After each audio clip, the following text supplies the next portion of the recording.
Hey guys, what's going on? It's Kyle. Just gonna do a quick little vlog for you guys. Just doing a review on a question actually that I was asked on YouTube.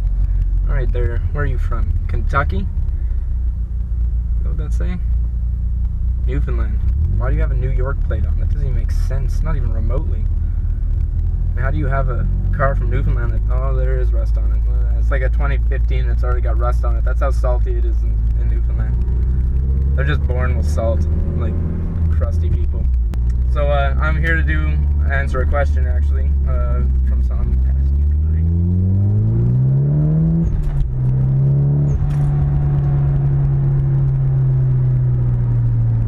by. I'm here to answer a question. Now that I'm actually back on. I'm going to answer a question from a guy named Rob M.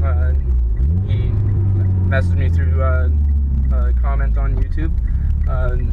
If you guys ever have any questions, just do this and I'll give you a video response.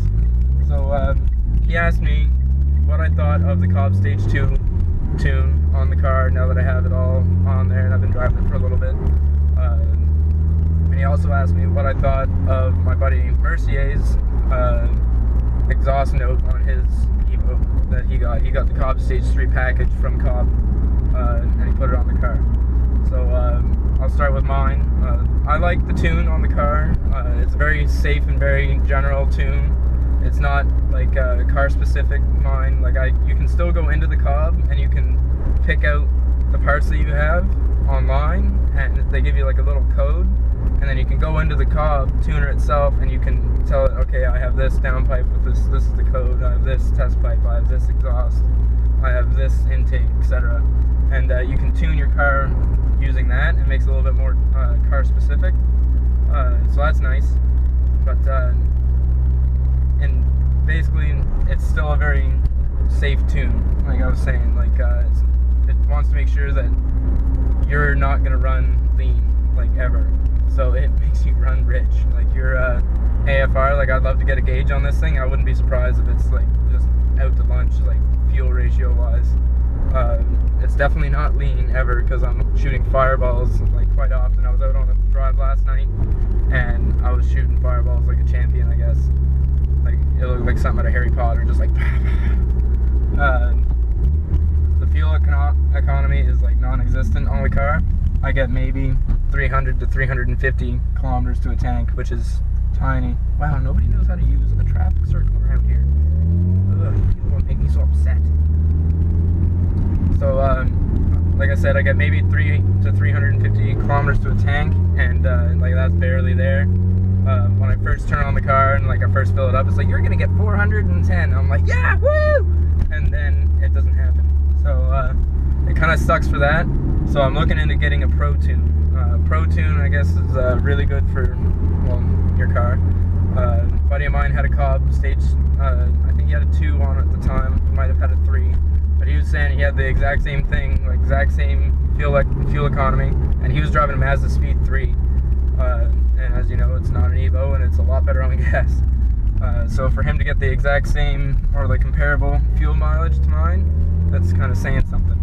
So I'm definitely looking into getting a Pro Tune. Unfortunately, like the closest one's in like Montreal, I guess, which really sucks. So it's gonna be like $700 to get the tune plus gas going there and back. It's I'm pretty sure it's like a little over 1,000 kilometers to get to Montreal from here, so it's gonna suck.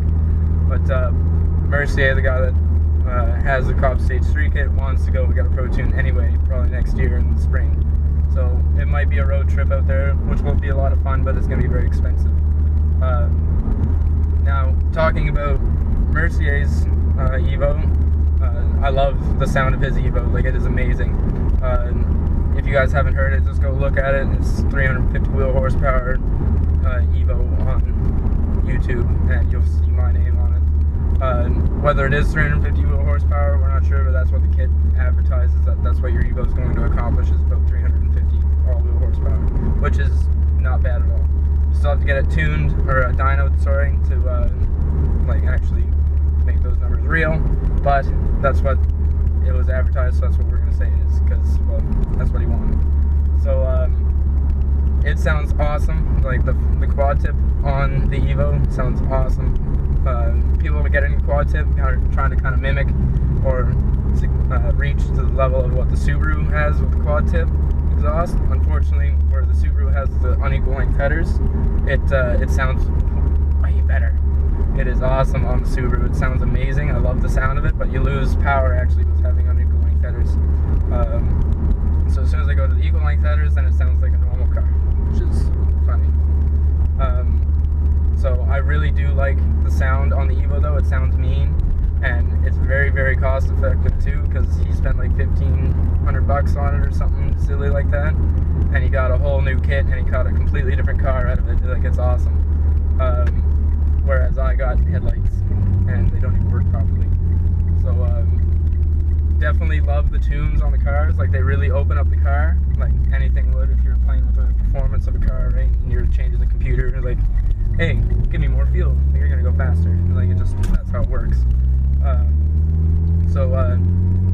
When I put the Cobb on mine, I was super happy with the performance. Like, it seemed a lot smoother. Like, the car really liked it a lot more, because I drove without the tune on it for a day, and the car, you could tell it wanted to go, but it didn't want to go nicely.